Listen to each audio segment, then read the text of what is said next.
महाराष्ट्राची टीईटी परीक्षा 28 जून 2026 रोजी आयोजित केलेली आहे। या परीक्षेची आपण सर्वांनी तयारी केलेलीच आहे। आम्ही ज्ञानराजा मॅथमॅटिक्स अकॅडमी या संस्थेमार्फत आपल्यासाठी काही व्हिडिओ घेऊन येत आहोत, ज्यामध्ये गणित विषयाची तयारी कशी करावी याविषयी मार्गदर्शन केले जाणार आहे।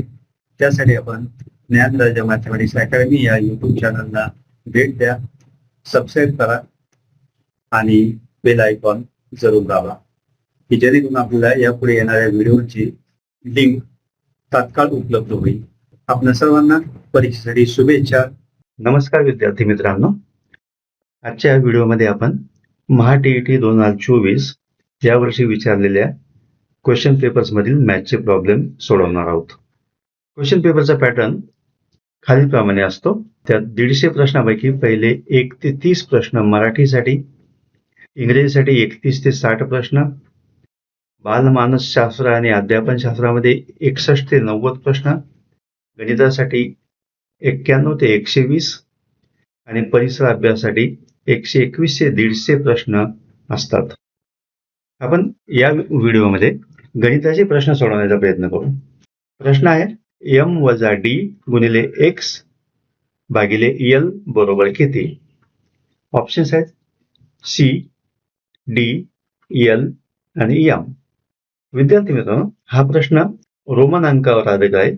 रोमन अंक 1 हा इंग्रजी I अक्षराने दाखवतात, 5 हा V अक्षराने दाखवतात, 10 हा X अक्षराने दाखवतात, 50 हा L अक्षराने दाखवतात, 100 C ने, 500 D अक्षराने, तर 1000 M या अक्षराने दाखवतात। अशा प्रकारे रोमन अंकाचे नोटेशन्स आहेत। आता हे नोटेशन वापरून आपण हे उदाहरण सोडवण्याचा प्रयत्न करू। m वजा d गुणिले x भागिले l बरोबर m ची किंमत टाकली 1000, d ची 500, 1000 वजा 500 गुणिले 10 भागिले l ची किंमत 50। 1000 वजा 500 म्हणजे 500 झाले, 500 गुणिले 10 5000 आणि 5000 ला 50 ने भागिल्यावर उत्तर येतं 100। आणि रोमन अंकामध्ये 100 हे C या अक्षराने दाखवतात, म्हणून या पदावलीचं उत्तर येतं C आणि म्हणून करेक्ट ऑप्शन आहे 1। पुढचा प्रश्न आहे, खालील आकृतीत दाखविल्याप्रमाणे न रंगवलेला भाग दर्शवणारा अपूर्णांक पर्यायातून निवडा।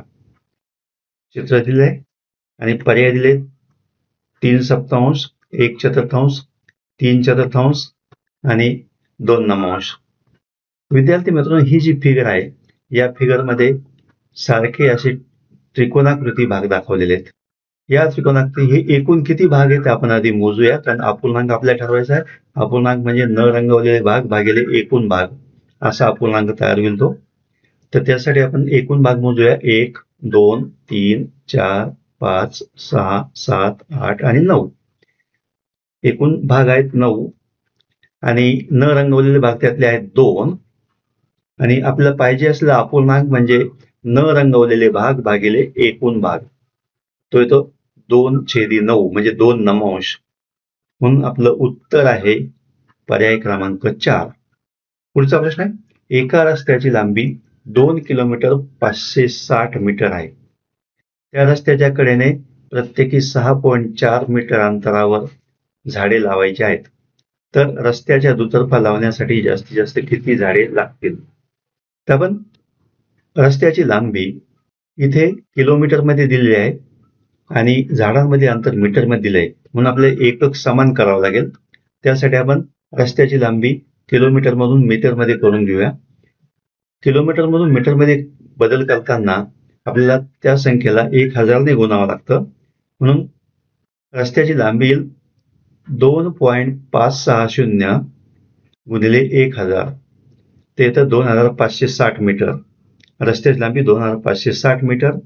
आता झाडांची संख्या किती येईल, तर 2560 ला त्या झाडांमध्ये असलेल्या अंतराने भागावं लागेल, म्हणजे 6.4 ने भागितलं। 2560 भागिले 6.4 हा भागाकार येतो 400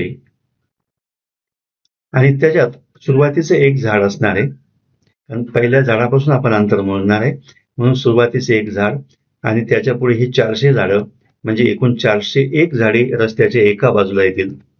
आपल्याला रस्त्याच्या दुतर्फा विचारलेले म्हणजे दोन्ही बाजूने विचारलेत, म्हणून रस्त्याच्या दोन्ही बाजूने 401 आणि दुसऱ्या बाजूला सुद्धा 401, असे 401 अधिक 401 बरोबर 802 झाडे येतील.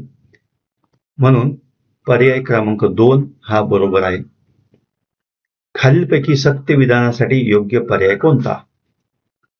पहिला पर्याय, समांतरभुज चौकोनाच्या सम्मुख भुजा एकरूप असतात, हे पहिलं विधान आहे. दुसरं विधान आहे, समांतरभुज चौकोनाचे सम्मुख कोन एकरूप असतात. आणि तिसरं आहे, समांतरभुज चौकोनाचे कर्ण परस्परांना दुभागतात. आणि पर्याय आहे ए, बी, सी सर्व बरोबर आहेत. दुसरा आहे फक्त बी आणि सी बरोबर आहे. तिसरा आहे फक्त ए आणि सी बरोबर आहे. चौथा आहे फक्त सी बरोबर आहे. मित्रांनो, समांतरभुज चौकोनाचे कर्ण चौकोनाच्या सम्मुख भुजा एकरूप असतात. समांतरभुज चौकोनाच्या सम्मुख भुजा एकरूप असतात.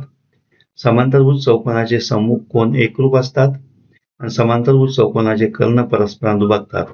हे सर्व समांतरभुज चौकोनाचे गुणधर्म आहेत. म्हणून हे तीनही विधान सत्य आहेत.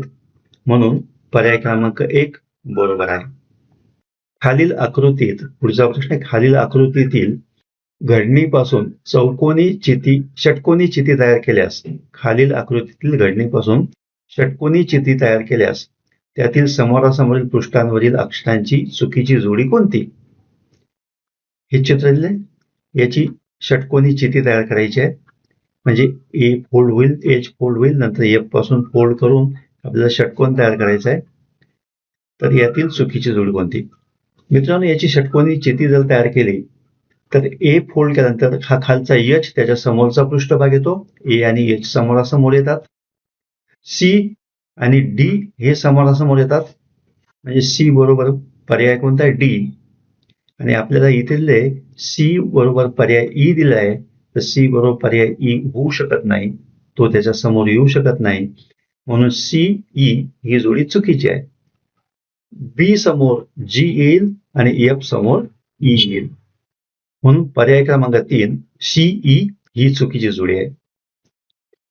बी च्या समोर जी येतो, ए च्या समोर एच येतो आणि सी च्या समोर डी येतो. या 3 जोड्या बरोबर आहेत आणि सी च्या समोर ई येणार ही जोडी चुकीची आहे.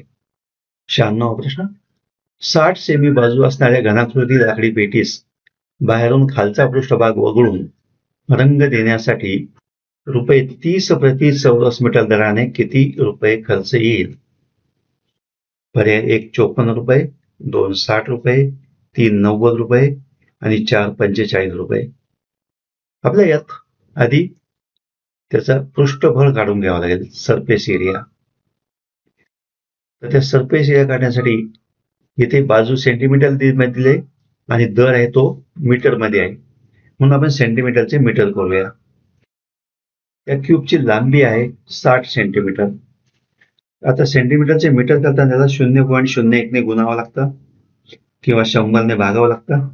म्हणून 60 गुणिले 0.01 बरोबर 0.6 मीटर ही त्याची क्यूबची लांबी झाली. आता क्यूबला फेसेस किती आहेत? उभे 4, वरचा एक आणि खालचा, असे 6 फेसेस आहेत. त्या 6 फेसेस पैकी खालचा भाग आपला रंगवायचा नाही आहे, एक्सेप्ट द बॉटम, म्हणजे खालचा पृष्ठभाग खालचा पृष्ठभाग आपला रंगवायचा नाही, म्हणजे एकूण 5 भाग झालेत. 5 भाग आपल्याला रंगवायचे आहेत. आता आपण एका भागाचं क्षेत्रफळ काढूया.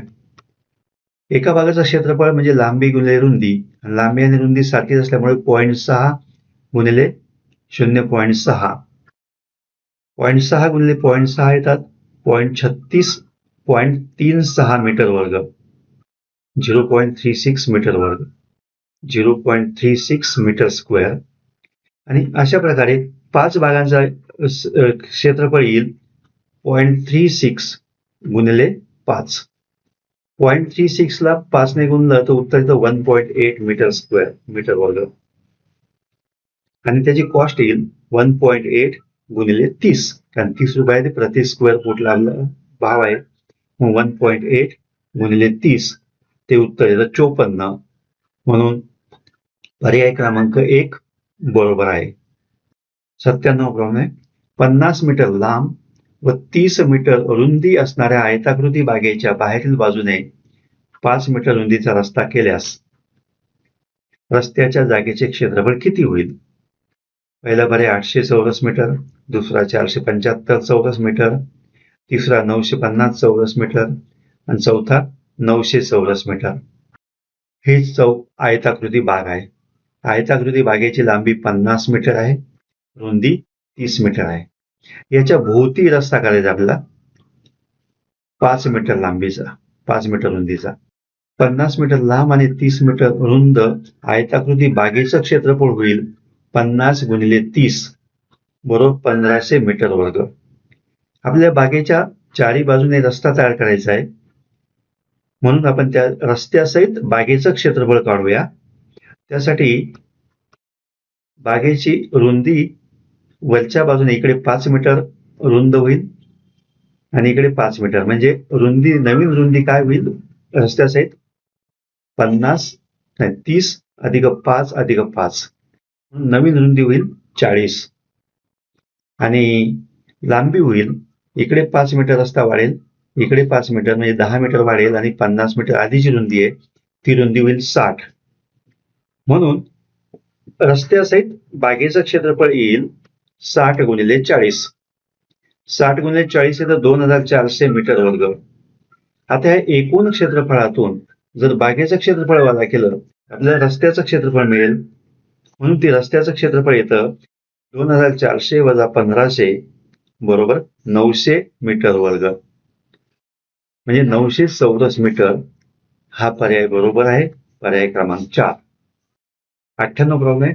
एका कोनाचा कोटिकोन 35 अंश मापाचा आहे, तर त्याच्या पूरक कोनाचे माप किती?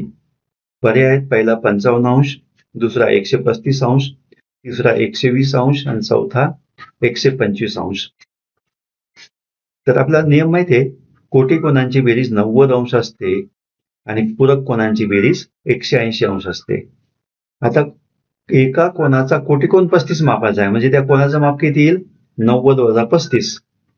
90 वरून 35 गेले 55 अंश हे त्या कोनाचं माप होईल आणि पूरक कोनाचं माप 180 असतं, म्हणून 55 अंश माप असलेल्या पूरक कोनाचं माप येईल 180 वजा 55 आणि 180 मधून 55 गेले 125. 180 वजा 55 वर 125, म्हणजे पर्याय क्रमांक 4 बरोबर आहे. 99. 1 ते 50 पर्यंतच्या संख्यांची बेरीज किती येते? पर्याय 1 1275, पर्याय 2 1265, पर्याय 3 1175, पर्याय 4 1375. एक सूत्र आहे, 1 पासून n पर्यंतच्या संख्यांची बेरीज ही n गुणिले n अधिक 1 भागिले 2, म्हणजे ती संख्या गुणिले त्याच्या पुढची संख्या भागिले 2. हे सूत्र वापरलं तर आपल्या 1 पासून त्या संख्येपर्यंतच्या संख्यांची बेरीज करता येते. इथे 50 पर्यंत आपल्याला काढायचं आहे, म्हणून 1 ते 50 पर्यंत संख्यांची बेरीज येते 50 गुणिले 51 भागिले 2. आता 50 ला जर 2 ने भागलं तर 25, 25 गुणिले 51 आणि ते तर 1275, म्हणून पर्याय क्रमांक 2 1 हा बरोबर आहे. 1275 पर्याय क्रमांक 1 बरोबर आहे. 100वा प्रश्न. स्वराने शिक्षणासाठी दर साल दर सेकडा 7 दराने बँकेकडून रुपये 80,000 काही वर्षासाठी कर्जाऊ घेतले. मुदत अखेर तिने बँकेला 96,800 रुपये व्याजासह परत केले, तर स्वराने ती रक्कम किती वर्षामध्ये परत केली? हा सरळ व्याजावरचा प्रश्न आहे. सरळ व्याजाचं सूत्र आहे व्याज बरोबर मुद्दल गुणिले दर भागिले काळ भागिले 100, म-द-क भागिले 100. इंग्रजीमध्ये म्हणतो प्रिन्सिपल, नंबर ऑफ इयर्स आणि रेट, PNR भागिले 100.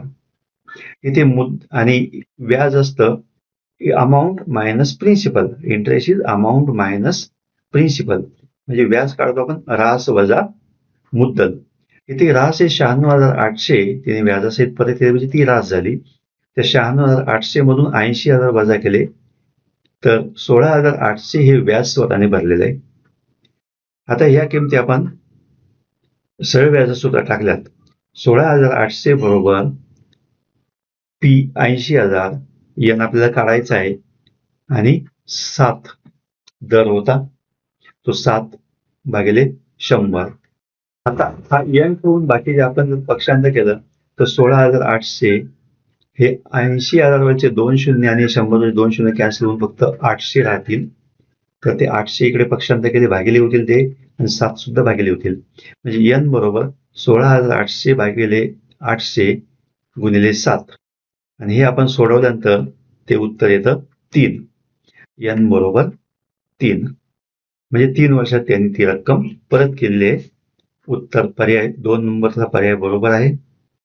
विहानने एका आयताकृती मैदानाच्या कडेने फेऱ्या मारल्या तेव्हा एकूण 5.8 किलोमीटर अंतर चालून पूर्ण झाले. त्या मैदानाची लांबी 100 मीटर असल्यास रुंदी किती असेल? पर्याय 1 140 मीटर, 2 70 मीटर, 3 35 मीटर, 4 50 मीटर. आता एकूण 5.1 किलोमीटर अंतर केलं आणि लांबी मीटर मध्ये दिलेली आहे म्हणून आपण एकक 1 करून घेऊया. किलोमीटरचे मीटर करूया. 5.1 गुणिले 1000 किलोमीटरचे मीटर करताना 1000 ने गुणावं लागतं म्हणून उत्तर येईल 5100 मीटर एवढं अंतर विहान चालला.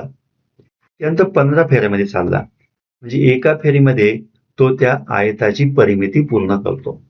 म्हणजेच आपल्याला 15 ने भागितल्यानंतर त्या आयताची परिमिती मिळेल.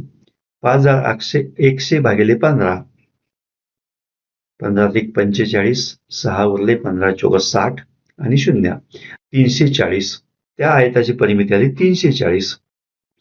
340 परिमिती आली. त्यातील लांबी 100 आहे तर रुंदी किती आपल्याला काढायची आहे? परिमितीचं सूत्र आहे परिमिती बरोबर दुप्पट लांबी अधिक रुंदी. Perimeter equal to 2 times length plus breadth. म्हणजे परिमिती बरोबर दुप्पट लांबी अधिक रुंदी. सूत्रामध्ये किमती टाकल्या आपण. परिमिती 340 आहे. 2 गुणिले 100 अधिक बी. 2 ने भागलं दोन्ही बाजूला. 340 ला 2 मध्ये 170 बरोबर 100 भागिले बी. बी बरोबर 100चं पक्षांतर केलं 170 वजा 100 म्हणजे 70 मीटर. 70 मीटर ही त्या आयताची रुंदी असेल म्हणून पर्याय क्रमांक 2 बरोबर आहे. मित्रांनो, आपल्या यासारखे अनेक व्हिडिओ बघण्यासाठी आपण ज्ञानराजा मॅथमॅटिक्स अकॅडमी या चॅनलला सबस्क्राईब करा आणि व्हिडिओ आवडला असल्यास लाईक बटन दाबा. 102 प्रश्न. रुपये 1300च्या रकमेत रुपये 50च्या नोटांच्या 3/4 पट नोटा रुपये 20च्या आहेत तर कोणत्या नोटा कितीने अधिक आहेत? पर्याय 1 50च्या नोटा 5 ने अधिक आहेत. 20च्या नोटा 5 ने अधिक आहेत. 20च्या नोटा 3 ने अधिक आहेत आणि 50च्या नोटा 4 ने अधिक आहेत. 1300 रुपये रक्कम आहे आणि 50 रुपयाच्या नोटा जितक्या आहेत त्या नोटाच्या 3/4 पट नोटा 20च्या आहेत. म्हणजे आपण 50च्या नोटा x मानल्या तर 20च्या नोटा 3/4 x एवढ्या होतील. आता याची रक्कम किती होईल? 50च्या x नोटांना आपण 50 ने गुणल्यावर ती रक्कम तयार होईल 50 गुणिले x अधिक 20 रुपयाच्या नोटा 3/4 x त्याला 20 ने गुणल्यावर तयार होईल 20 गुणिले 3/4 x म्हणजे 50x अधिक 20 गुणिले 3/4 x बरोबर 1300 रुपये आहेत. सूत्र आपलं तयार झालं 50x अधिक 20 गुणिले 3/4 x बरोबर 1300. 20 गुणिले 3/4 होतील 15. 4 पंचे 20 5 त्रिक 15 म्हणजे 50x अधिक 15x बरोबर 1300 म्हणजे 65x बरोबर 1300. x बरोबर 1300 भागिले 65. 65 दुने 130 म्हणजे 20. x ची किंमत 20 असेल. x काय आहे? 50च्या नोटा म्हणजे 50च्या नोटा 20 आहेत आणि 20च्या नोटा 3/4 x म्हणजे 3/4 गुणिले 20 बरोबर 15. 50च्या नोटा 20 आहेत आणि 20च्या नोटा 15 आहेत म्हणजे किती झालं? 50च्या नोटा 5 ने जास्त आहेत. 50च्या नोटा 5 ने जास्त आहेत. याच्यावरून उत्तर पर्याय क्रमांक 1 बरोबर आहे. 103. खालील आकृतीत एकूण किती त्रिकोण आहेत? आकृती दिलेत. पर्याय 1 10 2 5 3 7 आणि 4 9.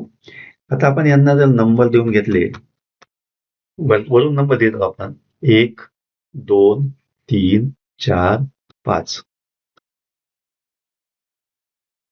हा 1 नंबरचा त्रिकोण 2, 3, 4 आणि 5 आणि 1 आणि 2 चा 1 6वा, 3 आणि 4 चा 7वा, 4 आणि 5 चा 8वा आणि 3, 4, 5 याचा 9वा. असे 9 त्रिकोण तयार होतात, म्हणून पर्याय क्रमांक 4 बरोबर आहे. 104 प्रश्न नंबर 104. विकासने प्रत्येकी 120 किमतीच्या 25 वह्या, प्रत्येकी ₹32 किमतीचे 5 पेन व ₹140 किमतीची कंपास पेटी खरेदी केल्या. तर त्याने एकूण किती किमतीच्या वस्तू खरेदी केल्या? पहिला पर्याय 3000, दुसरा 3600, तिसरा 3160, चौथा 3300. आता नोटबुक साठी त्याने 120 रुपयाच्या 25 घेतल्या, म्हणजे 120 गुणिले 25, 3000 रुपयाच्या नोटबुक घेतल्या. दुसरे पेन घेतले 32 रुपयाचे 5, म्हणजे 32 गुणिले 5, 160 रुपयाचे पेन घेतले. आणि कंपास पेटी 140 रुपयाची.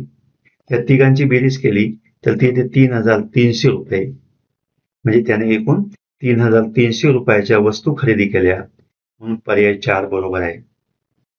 3, 5, गाडी जागा 2, गाडी जागा 6 या 6 अंकी संख्येला 3 ने पूर्ण भाग जाण्यासाठी त्या गाडीच्या जागेच्या अंकी कोणता समान अंक असावा? पर्याय 1 4, 2 5, 3 2, चौथा 9. समजा या गाडीच्या जागेच्या अंकी x आहे, बॉक्सच्या मध्ये x अंक आहे असं आपण मानलं, आणि 3 ची कसोटी आहे.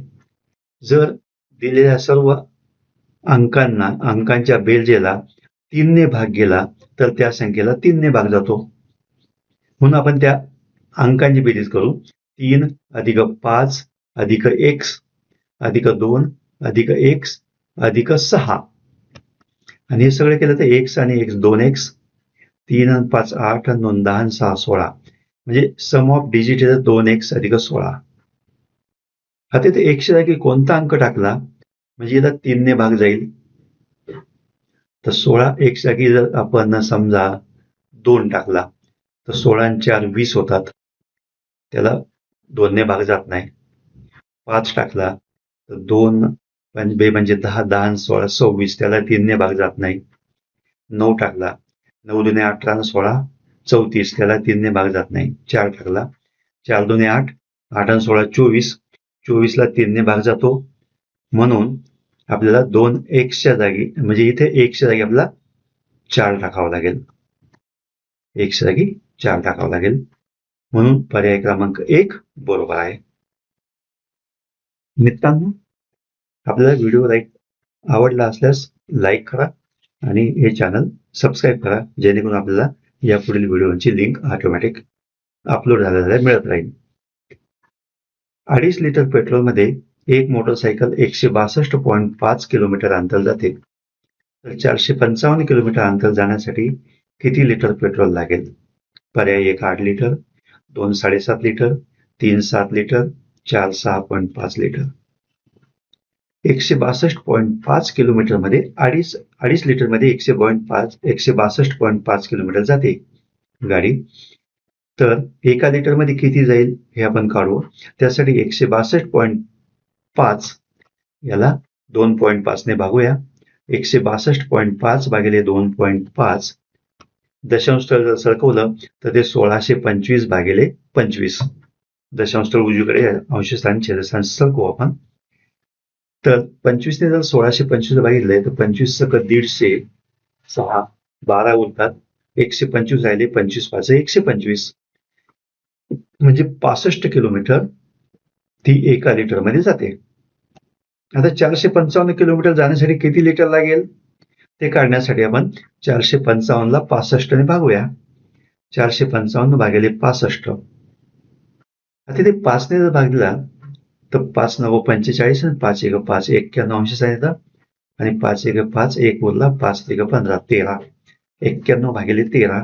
हे आता आपल्या 91 ला 13 भागायचं, 13चा पाढा 7 पर्यंत म्हणलं 13 7 91 होतात, म्हणून 7, म्हणजेच 7 लिटर पेट्रोल त्याला 455 किलोमीटर जाण्यासाठी लागेल. म्हणून पर्याय क्रमांक 3 बरोबर आहे. 107वा प्रश्न. 2020 सालातील प्रजासत्ताक दिन गुरुवारी असल्यास त्याच वर्षातील महाराष्ट्र दिनाचा वार कोणता? पर्याय 1 सोमवार, 2 मंगळवार, 3 बुधवार, 4 शुक्रवार. आता प्रजासत्ताक दिन 26 जानेवारी 2020 रोजी होता, त्यावेळी गुरुवार होता. महाराष्ट्र दिन 1 मे 2020 रोजी होता. महाराष्ट्र दिन दरवर्षी 1 मेला असतो, म्हणून 1 मे 2020 ला आपल्याला कोणता वार आहे ते शोधायचं आहे. त्यासाठी आपण दिवसाची संख्या मोजूया. या 2 दिवसांमध्ये किती दिवस झालेत? 26 जानेवारी पासून 31 जानेवारी पर्यंत 5 दिवस होतात. 31 वजा 26. फेब्रुवारी महिना, आता 2020 हे लीप वर्ष आहे, कारण का त्याला 4 ने भाग जातो, म्हणून ते लीप वर्ष आहे. आणि त्या लीप वर्ष असल्यामुळे त्यात 29 दिवस असतात, म्हणून फेब्रुवारीचे 29 दिवस. मार्च महिन्यात 31 दिवस असतात, एप्रिलमध्ये 30 दिवस असतात, आणि 1 मे म्हणून महाराष्ट्र दिन असतो, म्हणून मे महिन्यातला 1 दिवस. अशा सगळ्या दिवसांची आपण बेरीज केली तर तो 96 येते. आता नियम असा आहे, याला 7 ने भागूया. 7 ने भागल्यानंतर आलेल्या एकूण दिवसाला 7 ने भागल्यानंतर उरलेले दिवस जितके असतील ते दिवस आपण गुरुवारपासून मोजायचे आहेत. तर 96 भागिले 7, 13 91 होतात, 5 बाकी उरते. 13 91 म्हणजे 7 ने जर भागलं तर 13 भागकार येतो.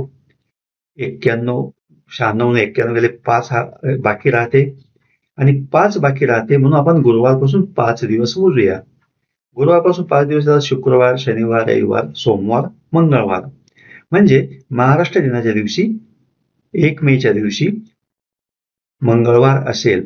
पर्याय क्रमांक 2 बरोबर आहे. 108 नंबरचा प्रश्न. एका खोक्यात प्रत्येकी 150 ग्रॅम वजनाचे 15 बिस्किट पुडे, 100 ग्रॅम वजनाचे 28 बिस्किट पुडे आणि 50 ग्रॅम वजनाचे 8 बिस्किट पुडे ठेवले, आणि खोक्यासह बिस्किट पुड्यांचे एकूण वजन 6.25 किलोग्रॅम भरले. खोक्यासह बिस्किट पुड्यांचे एकूण वजन 6.25 किलोग्रॅम भरले, तर फक्त खोक्याचे वजन किती? 1 800 ग्रॅम, 2 1050 ग्रॅम, 3 80 ग्रॅम, 4 0.8 ग्रॅम. आता मग बिस्किटच्या पुड्यांचे वजन काढूया. 150 ग्रॅमचे 15 म्हणजे 150 गुणिले 15, 100 ग्रॅमचे 28 म्हणजे 100 गुणिले 28, आणि 50 ग्रॅमचे 8 म्हणजे 50 गुणिले 8. 150 गुणिले 15 अधिक 100 गुणिले 28 अधिक 50 गुणिले 8 हे बिस्किट पुड्याचं वजन आहे. म्हणजे 150 गुणिले 15 येतं 2250, 100 गुणिले 28 येतं 2800, 50 गुणिले 8 400, आणि या तिघांची बेरीज येते 5450 ग्रॅम. आता खोक्यासह बिस्किटाचं वजन दिलंय 6.25 किलोग्रॅम, म्हणजे 6250 ग्रॅम. 6250 ग्रॅम वजन. आता या एकूण वजनातून जर आपण बिस्किट पुड्याचं वजन वजा केलं तर रिकाम्या खोक्याचं वजन मिळेल आपल्याला. म्हणून खोक्याचं वजन 6250 वजा 5450 बरोबर 800 ग्रॅम. 800 ग्रॅम हे फक्त खोक्याचं वजन आहे, म्हणून पर्याय क्रमांक 1 बरोबर आहे. 109 क्वेश्चन. राजचे आजचे वय त्याच्या लहान बहिणीपेक्षा 4 वर्षांनी अधिक आहे. 5 वर्षांनंतर त्या दोघांचे एकूण वय 30 वर्ष होईल. राजचे आजचे वय त्याच्या लहान बहिणीपेक्षा 4 वर्षांनी अधिक आहे. 5 वर्षांनंतर त्या दोघांचे एकूण वय 30 वर्ष होईल, तर 2 वर्षापूर्वी राजचे वय किती होते? पर्याय 1 12 वर्ष, 2 13 वर्ष, 3 8 वर्ष, 4 10 वर्ष. राजच्या बहिणीचं वय x मानूया, म्हणून राजचे वय होईल x अधिक 4.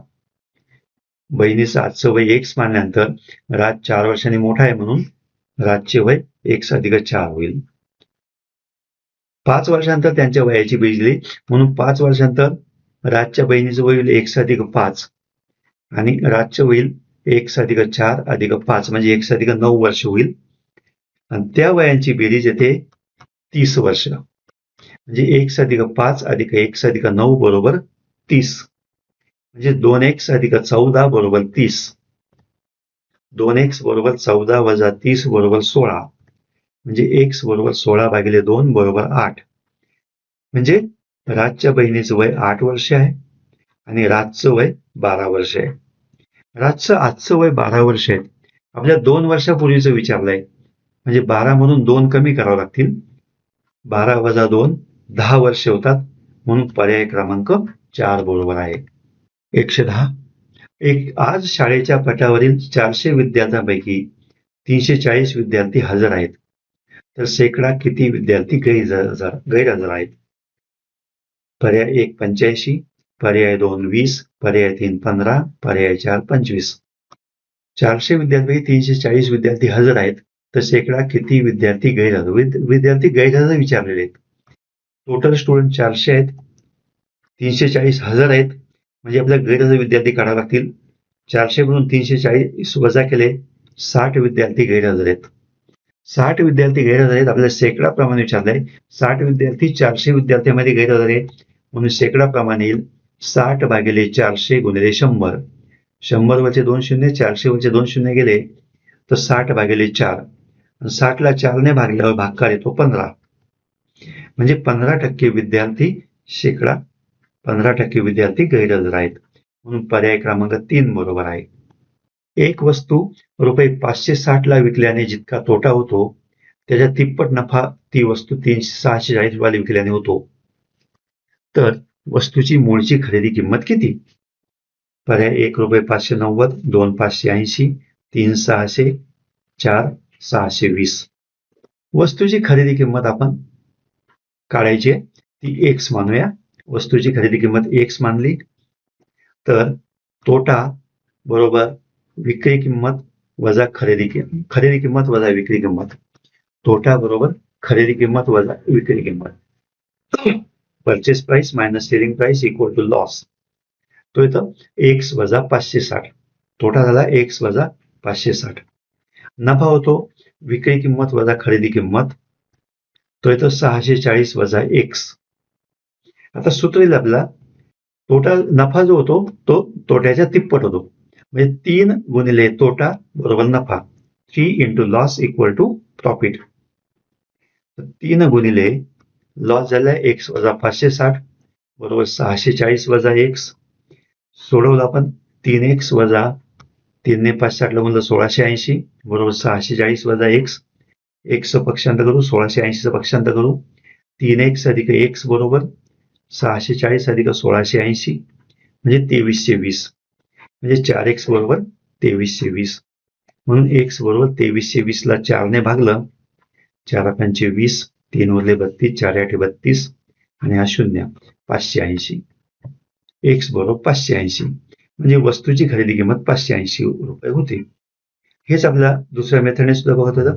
लॉस आपण x मानला तर प्रॉफिट 3x होईल, आणि लॉस अधिक प्रॉफिट हा जो आहे तो डिफरन्स बिटवीन 2 सेलिंग प्राइस असतो, म्हणून x अधिक 3x बरोबर 640 वजा 560. 4x बरोबर 80 म्हणून x बरोबर 20. 20 हा लॉस झाला, म्हणून परचेस प्राइस काय असेल 560 अधिक 20 बरोबर 580. अशा पद्धतीने पर्याय क्रमांक 2 बरोबर आहे. 112. 5,67,438 या संख्येतील 6ची स्थानिक किंमत 4च्या स्थानिक किमतीच्या किती पट आहेत? पर्याय 1 59,600, पर्याय 2 1500, पर्याय 3 150, पर्याय 4 5,960. प्लेस व्हॅल्यू 6ची स्थानिक किंमत. आता 6च्या पुढे 1 2 3 4 अंक आहे, म्हणून 6 वर 4 शून्य दिले 60,000. 6ची प्लेस व्हॅल्यू झाली 60,000. प्लेस व्हॅल्यू कशी काढायची? त्या अंकाच्या पुढे किती अंक आहेत ते बघून तेवढे शून्य द्यायचे. 6च्या पुढे 1 2 3 4 अंक आहेत, म्हणून 4 शून्य दिले. 4ची स्थानिक किंमत 4च्या पुढे फक्त 2 अंक आहेत, म्हणून 400 रुपये. आता इथे आपल्याला किती पट आहे ते विचारलं, म्हणजे या दोघांची पट काढायची. 60,000 भागिले 400. डिफरन्स नाही विचारलेला. डिफरन्स असता तर वजाबाकी केली असती, आपण फरक असता तर वजाबाकी केली असती, परंतु पट विचारले म्हणून आपण दोघांचा भागाकार करू. 60,000 भागिले 400. 60,000 वरचे 2 शून्य आणि 400 वरचे 2 शून्य गेले 600 भागिले 4, ते उत्तर येतं 150. म्हणून पर्याय क्रमांक 3 बरोबर आहे. 150 पट ती रक्कम आहे. 114 8 पोत्यात अनुक्रमे 40 kilogram, 25 kilogram, 72 kilogram, 69 kilogram, 63 kilogram, 58 kilogram, 45 kilogram, 38 kilogram याप्रमाणे गहू आहे. तो समान 10 पोत्यात भरला तर प्रत्येक पोत्यात किती गहू भरला जाईल? पर्याय 1 41 किलोग्रॅम, पर्याय 2 38 किलोग्रॅम, पर्याय 3 39 किलोग्रॅम, पर्याय 4 40.5 किलोग्रॅम. आता आपल्या आधी याचं सगळ्यांचं वजन काढून घ्यावं लागेल. त्यांची बेरीज केली 40 अधिक 25 अधिक 72 अधिक 69 अधिक 63 अधिक 58 अधिक 45 अधिक 38 410 किलोग्रॅम. आणि 410 किलोग्रॅम आपल्या 10 बॅगमध्ये भरायचं आहे. आणि प्रत्येक बॅगमध्ये किती येईल? म्हणजे 410ला 10ने भागलं तर 410 भागिले 10 बरोबर 41 किलोग्रॅम गहू प्रत्येक पोत्यात येईल. म्हणून पर्याय क्रमांक 1 बरोबर आहे. 115 वर्गातील मुलांच्या संख्ये इतकी रक्कम प्रत्येकाने गोळा केली. त्यात वर्ग शिक्षकाने 272 भर घातली. एकूण 1001 रुपयाची रक्कम पूरग्रस्तांना दिली तर वर्गातील एकूण मुलं किती? पर्याय 1 31, 2 27, 3 8 23, 4 29. आपल्या विद्यार्थी संख्या काढायची आहे म्हणून विद्यार्थी संख्या x मानली आणि तेवढीच रक्कम मुलांनी दिली आहे. म्हणजे मुलांनी दोन केले x गुणिले x 172. त्यात शिक्षकाने म्हणजे मुलांनी गोळा केले x गुणिले x वर्ग, त्यात शिक्षकाने 272 टाकले. म्हणजे एकूण रक्कम डोनेट करण्यासाठी झाली x वर्ग अधिक 272 आणि ती होती 1001. यावरून सूत्र मिळालं आपल्याला x वर्ग अधिक 272 बरोबर 1001. हे समीकरण झालं.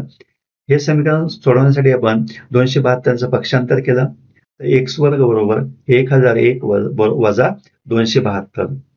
1001 वजा 272 होता 729. म्हणून 729 हा 27चा वर्ग आहे म्हणून x बरोबर 27. म्हणजे वर्गात 27 मुलं होते. 116वा प्रश्न. खालील वर्तुळातील दिलेले सर्व बिंदू परस्परांना जोडण्यासाठी आणखी जास्तीत जास्त किती रेषाखंड काढावे लागतील? पर्याय 1 36, पर्याय 2 34, पर्याय 3 28, पर्याय 4 36. तर मित्रांनो आपण टोटल वर्तुळा किती पॉइंट आहे ते मोजू. 1 2 3 4 5 6 7 8. टोटल बिंदू 8 आहे. एक रेषाखंड काढण्यासाठी 2 बिंदू जोडायचे आहेत. म्हणजे टोटल एकूण रेषाखंड किती येतील? त्याचं सूत्र आहे NCR म्हणजे 8C2. 8 पैकी 2 बिंदू घ्यायचे आपल्याला एका रेषाखंडासाठी. 8 पैकी 2 बिंदू घ्यायचे म्हणजे 8C2 आणि कॉम्बिनेशनचं सूत्र आहे NCR बरोबर n फॅक्टोरियल भागिले n minus r factorial into r factorial.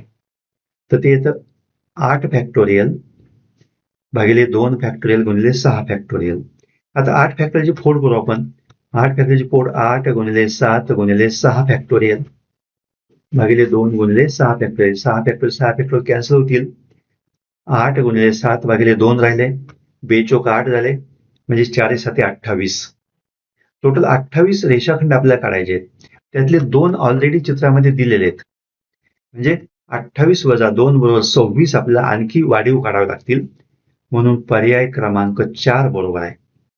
117 एका विद्युत खांबाची जमिनीपासून उंची 9 मीटर आहे. त्या खांबाच्या टोकापर्यंत 15 मीटर लांबीची शिडी उभी केली असता जमिनीवर खांब व शिडी याच्यामधील अंतर किती? हे आपल्याला विचारलंय. खांबाची उंची आहे, त्याला शिडी जोडलेली आहे आणि शिडीचं खालचं टोक आणि जमीन याच्यामधलं आपलं अंतर काढायचं आहे. पर्याय 6 मीटर, 2 24 मीटर, 3 12 मीटर, 4 10 मीटर. आता इथं जमीन आणि भिंत यांच्यामध्ये काटकोन आहे. म्हणजे हा काटकोन त्रिकोण तयार होतो ज्याची उंची 9 मीटर आहे, कर्ण 15 मीटर आहे आणि आपल्याला पाया x काढायचा आहे. तिथं आपल्याला पायथागोरसचं सूत्र वापरावं लागेल. पायथागोरसचं सूत्र आहे पाया वर्ग अधिक उंची वर्ग बरोबर कर्ण वर्ग. म्हणून ते सूत्र होईल 9 वर्ग अधिक x वर्ग बरोबर 15 वर्ग. 9चा वर्ग 81 येतो. x वर्ग बरोबर 15 वर्ग 225 येतो. आता पक्षांतर केलं x वर्ग बरोबर 225 वजा 81 तर इथं 144. 144 हा 12चा वर्ग आहे, म्हणून x बरोबर 12. म्हणून अंतर 12 हा पर्याय बरोबर आहे. पर्याय क्रमांक 3. 118. 5 स्त्रिया व 5 पुरुष 5 दिवसात रुपये 20,000 मजुरी मिळवतात. 7 स्त्रिया व 3 पुरुष यांची 2 दिवसाची मजुरी रुपये 7,200 होते. तर 1 पुरुष व 2 स्त्रियांसाठी एका दिवसाची मजुरी किती होईल? रुपये 1100 पर्याय पहिला, 2 1300, पर्याय 3 1500 आणि पर्याय 4 1000. 5 स्त्रिया आणि 5 पुरुष 5 दिवसात 20,000 रुपये मिळवतात. म्हणजे एका दिवसात किती मिळवतील ते? तर एका दिवसात 20,000 भागिले 5 बरोबर 4,000 रुपये मिळवतील. म्हणजे 5 पुरुष 5 स्त्रिया एका दिवसात 4,000 रुपये मिळवतात. 7 स्त्रिया आणि 3 पुरुष यांनी 2 दिवसाची मजुरी 7200 रुपये. म्हणजे एका दिवसात 7,200 भागिले 2 बरोबर 3600 रुपये मिळतील. 7 स्त्रिया आणि 3 माणसं एका दिवसात 3600 रुपये मिळवतील. आता स्त्रिया समजा x रुपये कमवतात आणि पुरुष y रुपये कमवतात, तर 5x अधिक 5y बरोबर 4000 या पहिल्या अटीवरून मिळालं. दुसऱ्या अटीवरून मिळतं 7x अधिक 3y बरोबर 3600. हे समीकरण 1 आणि 2. समीकरण 1 ला आपण थोडं संक्षिप्त रूप देऊन घेऊया, 5 ने भागूया. तर x अधिक y बरोबर 4000 भागिले 5 म्हणजे 800. x अधिक y बरोबर 800. आता हे दोन समीकरण आपण जर सोडवले तर आपल्याला x आणि y च्या किमती मिळतील. त्यासाठी आपला y चा संबंध आपण सारखा करून घेऊ. तर 3 ने जर गुणलं तर 3x अधिक 3y बरोबर 2400 रुपये होतील. समीकरण 7x अधिक 3y बरोबर 3600 आणि समीकरण 3x अधिक 3y बरोबर 2400 यांची आपण वजाबाकी करू. 7x मधून 3x गेले 4x, 3y वजा 3y 0 आणि 3600 वजा 2400 1200. म्हणजे 4x बरोबर 1200, x बरोबर 300. म्हणजे स्त्रियांची मजुरी 300 रुपये. आणि सूत्र आपल्याकडे x अधिक y बरोबर 800. त्याच्यामध्ये जर x ची किंमत 300 टाकली तर y ची किंमत 300 अधिक y बरोबर 800, म्हणून y बरोबर 800 वजा 500 300 बरोबर 500. म्हणजे y ची किंमत 500 मिळाली. आपल्याला काय करायचं आहे? एक पुरुष आणि 2 स्त्रिया. 2 स्त्रिया म्हणजे 2x अधिक 1y. 2x अधिक 1y म्हणजे 2 गुणिले 300 अधिक 500, 600 अधिक 500 ते येतं 1100 रुपये. तर आपला पर्याय क्रमांक 1 बरोबर आहे. आता आपल्याला एक ग्राफ दिलेला आहे, एक आलेख दिला आहे. या आलेखावरून आपल्याला 19 आणि 20 या प्रश्नाची उत्तरे द्यायची आहेत. आलेखामध्ये मुलं आणि मुली यांची संख्या दिलेली आहे आणि 1 सेंटीमीटर बरोबर 5 स्टुडंट आहे वाय ॲक्सिसवर. कोणत्या वर्गातील मुलींची संख्या मुलांच्या संख्येच्या निमपट आहे? बघा इथं या मुलींची संख्या मुलांच्या संख्येपेक्षा दोन्ही भाग सारखे नाहीत. निमपट म्हणजे हे दोन्ही भाग सारखे झाले पाहिजे तेव्हा ते निमपट होतील. तर इथे हा भाग मोठा आहे, इथे हा भाग लहान आहे, इथे हा भाग लहान आहे, इथे दोघांचे सारखे आहेत. म्हणजे ए या डिव्हिजनमध्ये मुलींची संख्या मुलांच्या संख्येच्या निमपट आहे. पर्याय क्रमांक 3 हे बरोबर आहे. 120वा प्रश्न. बी वर्गातील मुलींपेक्षा डी वर्गातील मुली कितीने कमी अधिक आहेत? बी वर्गातील मुलींची संख्या 20, डी वर्गातील मुलींची संख्या 10. म्हणजे बी वर्गातील मुलींची संख्या डी वर्गातील मुलींच्या संख्येपेक्षा 10 ने जास्त आहे. बी वर्गातील मुलींची संख्या 20 आहे, डी वर्गातील मुलींची संख्या 10 आहे. म्हणजे बी वर्गातील मुलींची संख्या 10 ने अधिक आहे. म्हणजे पर्याय क्रमांक 2 बरोबर आहे. थँक्यू. धन्यवाद विद्यार्थी मित्रांनो. भेटूया पुन्हा पुढील व्हिडिओमध्ये.